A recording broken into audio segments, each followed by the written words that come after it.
Halo Bu Riza dan teman-teman yang mungkin sedang nonton video kita di YouTube. Hari ini kami dari kelompok 6 akan membahas bersama sebuah studi kasus dari perusahaan di bidang fashion yang sempat viral pada masanya, terutama di tahun 2000 hingga 2015.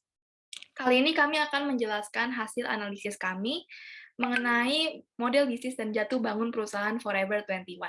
Saya beserta teman-teman saya di sini, ada Samuel, ada Putri, ada Joshua, dan ada Iren, akan menjelaskan model bisnis yang diterapkan oleh Forever 21 dan mengapa perusahaan tersebut mengalami jatuh bangun di industri fashion. Namun, sebelum kita bahas lebih lanjut analisisnya, sebenarnya apa sih Forever 21 itu? Forever 21 merupakan perusahaan retail asal Amerika Serikat yang didirikan pertama kali oleh Do Won Chang dan Jin Sok Chang yang berasal dari Korea Selatan pada tahun 1984. Perusahaan retail ini awalnya berfokus pada pakaian wanita, khususnya untuk remaja perempuan. Namun, seiring berjalannya waktu, Forever 21 yang berpusat di Los Angeles, California, mulai mengembangkan jangkauan produk mereka dan menjual pakaian untuk balita, orang dewasa, dan kaum laki-laki. Oh ya, teman-teman juga tahu nggak sih kalau Forever 21 ini sempat punya lebih dari 800 stores di seluruh penjuru US, Asia, dan Eropa pada tahun 2019 loh. Memang sih Forever 21 ini terdengar seperti perusahaan yang sukses, dan benar kalau dulu Forever 21 ini sempat berjaya.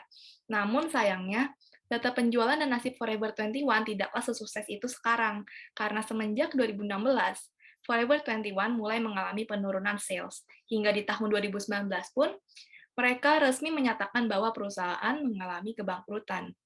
Mulai dari situ, Forever 21 menutup ratusan stores mereka dan menjadi terbelakang di industri fashion. Alasan jatuhnya Forever 21 ini sebagian besar disebabkan oleh perubahan consumer behavior dan bermunculannya e-commerce. Masyarakat semakin tertarik untuk berbelanja secara online, dan tren pun juga semakin berkembang. Oleh sebab itu, Forever 21 mendapati pressure yang lebih tinggi di saat mereka gencar-gencarnya nih membuka stores. Ditambah lagi kompetitor yang mulai mengungguli desain Forever 21, sehingga customer lebih tertarik dengan brand lain dibandingkan Forever 21.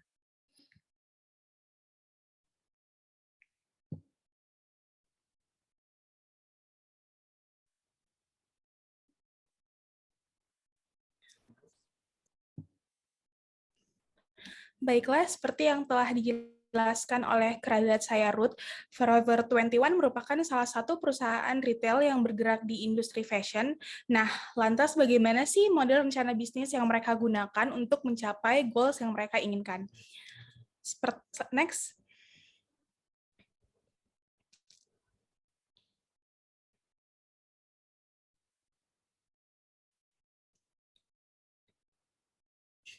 Seperti yang teman-teman lihat pada layar, ada 9 blok BMC. Yang pertama ada Key Partners.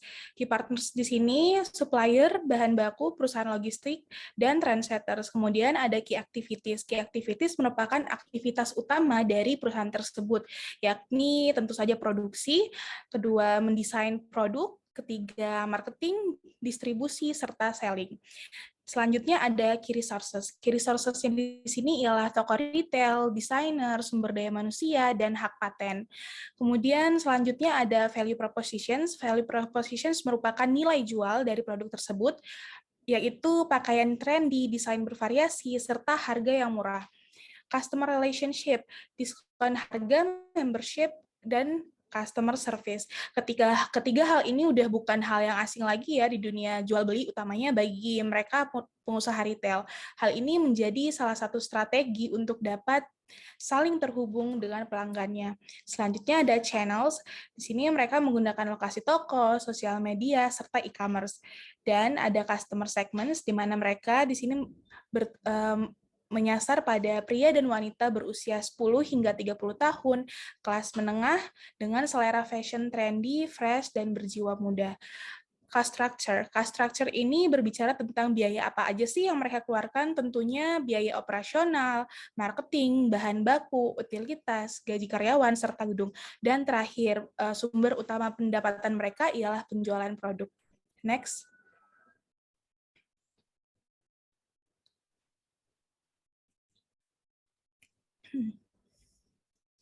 Ya, Selanjutnya ada patterns. Jadi ketika seseorang ingin membangun sebuah bisnis, maka dibutuhkan pola model bisnis yang spesifik agar bisnis tersebut dapat direalisasikan.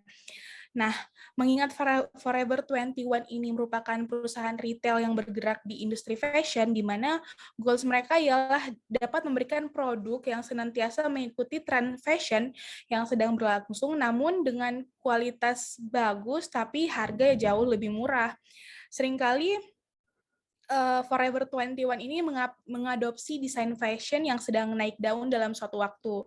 Nah, perusahaan ini berusaha untuk terus-menerus menciptakan produk secara massal dengan waktu penjualan tertentu. Nah, biasanya kita dengar tuh dengan nama fast fashion. Hal ini tentu saja sejalan ya teman-teman dengan konsep pattern open business model, di mana mereka sangat terbuka terhadap perubahan tren fashion serta masukan dari pihak manapun, sehingga mereka mampu melahirkan produk baru setiap harinya. Jadi Forever 21 ini setidaknya menciptakan 400 desain produk dalam sehari. Maka dari itu nggak jarang kita melihat tim dari Forever 21 ini menghadiri perhelatan fashion mode gitu. Hal ini bertujuan untuk melihat peluang desain baru yang mungkin saja dapat mereka adopsi terus diproduksi. Next.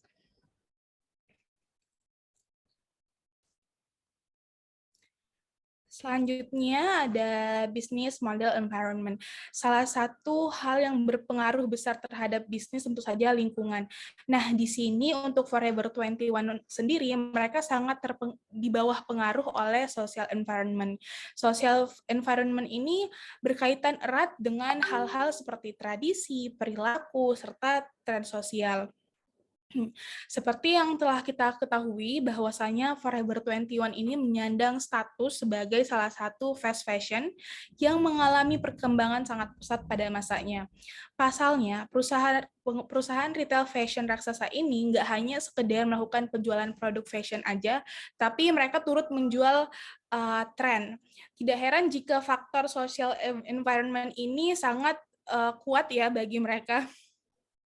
Dan nggak hanya bermain tren aja, tapi Forever 21 juga kala itu membuka toko pertamanya di daerah pemukiman dengan pendapatan menengah ke bawah. Hal ini karena Forever 21 melihat peluang di mana ternyata banyak ya masyarakat dari golongan tersebut yang ingin tampil trendy, fashionable, namun dengan harga yang lebih reasonable atau murah gitulah istilahnya. Berdasarkan perilaku konsumtif masyarakat ini, Forever 21 akhirnya bertekad untuk menyediakan produk dengan desain layaknya brand papan atas nih, namun dengan harga yang lebih kompetitif lagi di pasarnya alias lebih murce.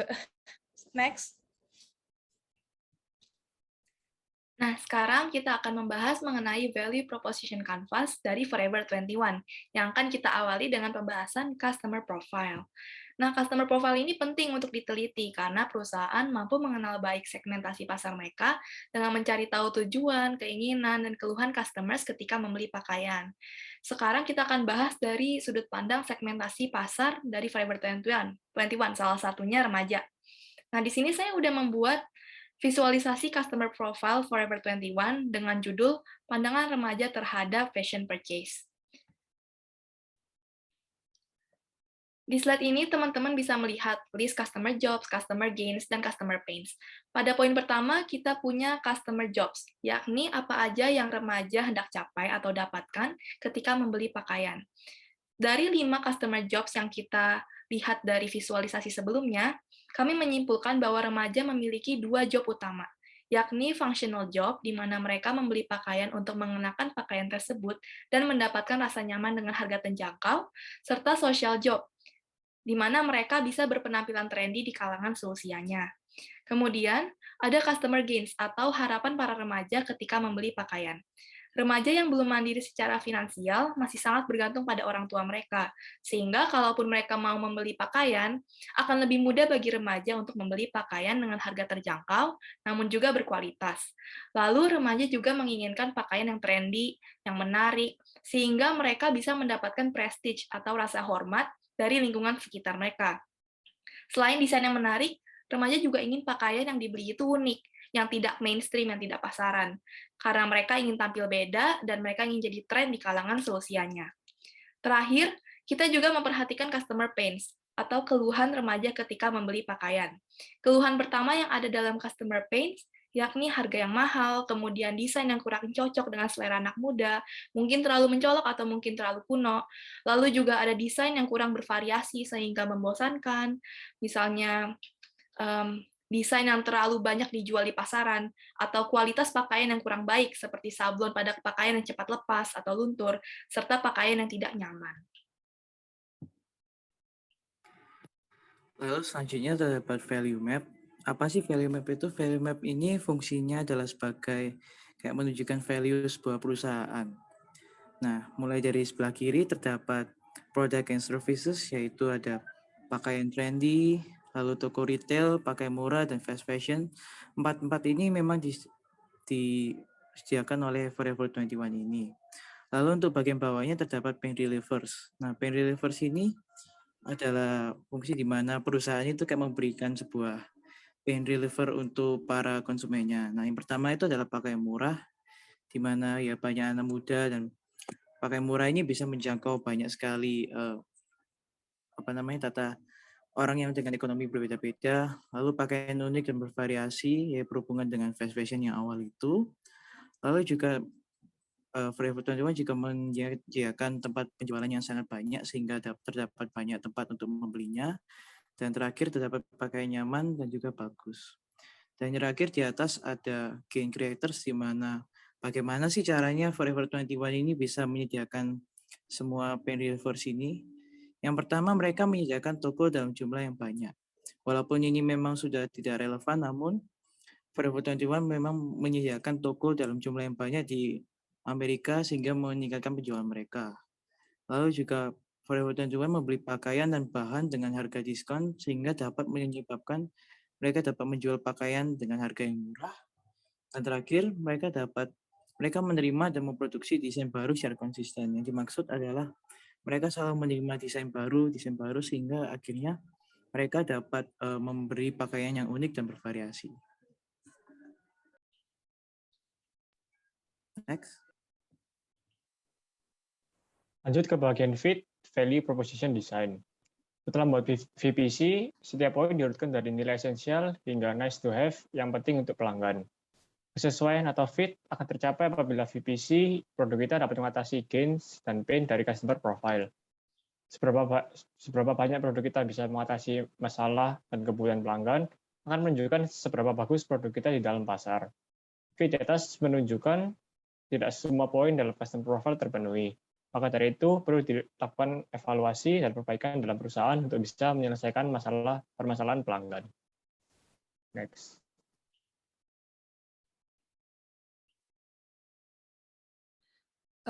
Oke, baik. Seperti yang telah dibilang oleh Samuel sebelumnya, maka di sini dari Forever 21 itu ada solusi bisnisnya. Antara lain yang pertama, Forever 21 sebaiknya lebih mengembangkan inovasi-inovasi dalam membuat produknya agar customer tidak bosan dan Forever 21 dapat ramai lagi seperti sedia kala. Karena banyaknya berita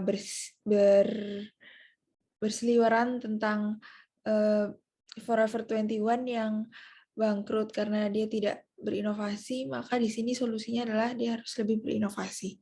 Lalu yang kedua, Forever 21 lebih fokus juga pada online shopping daripada buka stores dengan jumlah yang banyak. Lalu yang ketiga, Forever 21 harus mengikuti perkembangan zaman agar pakaian yang dijual brand tersebut dapat laku di pasaran.